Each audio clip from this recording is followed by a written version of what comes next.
Hey everyone, welcome in. We're taking you through a preseason strength endurance dryland session, and it's part of phase 2 of our OPT model cycle. So our session today will focus on 3 major goals. We're looking to improve our movement quality and joint stability, increasing strength endurance for stroke efficiency, and then building explosiveness for starts and turns. So we're going to start through our 10-minute warm-up. We're going to go through 1 SAQ drill and 1 strength endurance resistance superset. So we're going to start with our warm-up. We're going to go two movements, 5 minutes each. So we're going to go through a dynamic mobility circuit. So we're going to go through walking lunges with arm swings. So we're going to go walking lunges this way and keep our body walking. And then we can rotate this way or forward and back. Then we're going to go through inchworms. I don't think the camera will get me if I try to do inchworms, but starting in the push-up position, walking our hands forward, walking our feet forward, and then walking our hands out as far as we can go.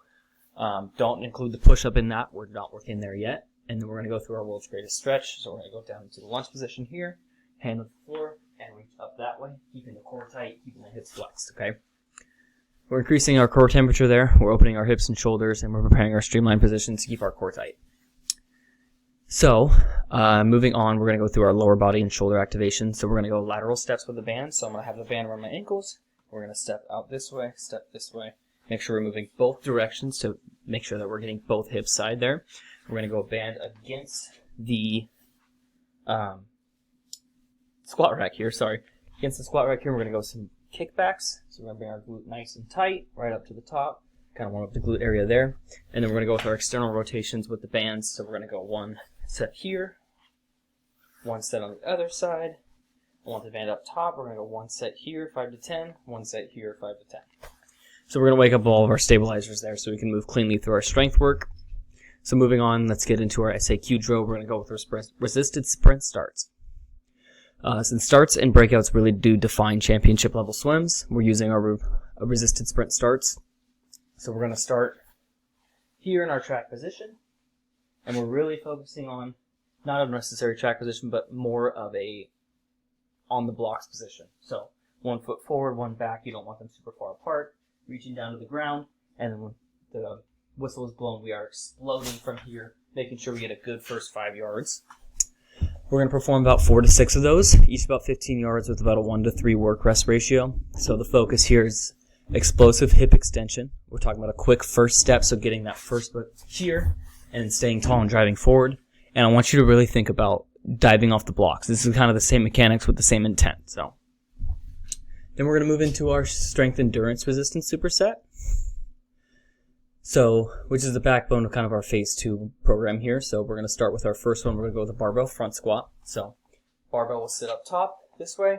We're really looking to keep the elbows nice and high. When we go down, we keep the spine nice and tall. Hit our depth. Come right back up that way. Okay. We're going to go 3 sets of 10, about 75% of our 1 rep max. Our tempo is 2:02. So we're going controlled down, 1, 2, 1, 2. Okay, we don't want to go up super fast or super down, or go down super fast as well.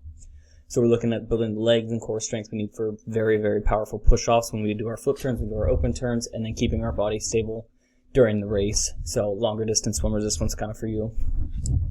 Then we're going to go into our single leg balance reach on an unstable surface. So we're going to do an unstable surface, so I don't really have one on me here, but this chair might work. So you're going to go here, moving here, can't really see, but we're trying to kind of explode from that position there, okay? We're targeting our ankle, knee, and hip stability per leg, and it's crucial for our underwater kicking efficiency and our spinal alignment as well. And then we want to rest about about 10 to 20, I would say 20 to 40 seconds between supersets, and repeat for all 3 of those. So that kind of wraps up our session. We do want to do a little bit of foam rolling at the end, a little bit of stretching out, kind of basic stuff there, but don't overthink it too much.